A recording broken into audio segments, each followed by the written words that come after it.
राम राम मंडळी केली ना आपण ब्लॉगची सुरुवात करणं. आपण आलो डायरेक्ट बाळमामाच्या मेंढ्या पाहायला, नक्कीचं दर्शन घ्यायला. मेंढ्या तर कालच आल्या होत्या आपल्या शेतात. त्याच्यानंतर घरी आलो. घरी डायरेक्ट निघालो आपण हायवेच्या दिशेनं, म्हणजे हायवेवरूनच डायरेक्ट आपण पेट्रोल पंपावर चालू. आपल्या शेणापोटी जर आणणार होतं मग काय भाऊ चालू तर आपण डायरेक्ट हायवेवरून वाईफले बारी येत होतं भाऊ. नेचर होत त्यामुळे मग काय भाऊ घरकन डायरेक्ट वणूतला आपण पेट्रोल पंपावर चला भाऊ घर डिझेल भरी घेऊ जाते.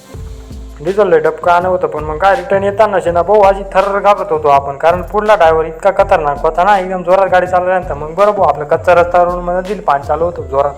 पाहिजे तुम्ही कसं जोरात पाणी चालू होतं कारण पाऊस जवळ होता त्यामुळे. मग भाऊ मग काय घर म्हणून आपलं लोडर मारण काम चालू होतं इथे.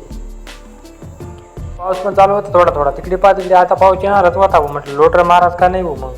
मग काय भाऊ संध्याकाळ 5 वाजले होतात. म्हटलं भाऊ बरं होई भाऊ लोटर मारा की त्यानंतर पाऊसही लागणार म्हणतं. मग बरं होई भाऊ आपलं चांगलंच काम होई की त्यानंतर. संध्याकाळ होई 5-6 वाजे घ्या भाऊ खालून परत पाणी उठणार भाऊ जोरात म्हणतं. पाणी आज यावा बिगर नाही राहणार भाऊ म्हणतं. जाऊ दे मग म्हणतं चला आपण डोरं वगैरे बांधी राहत भाऊ म्हणतं. जाऊ दे आज चौलग मग म्हणतं आज चौलग इथं शेंड करूया. भेटू नवीन ब्लॉग मध्ये. चला धन्यवाद.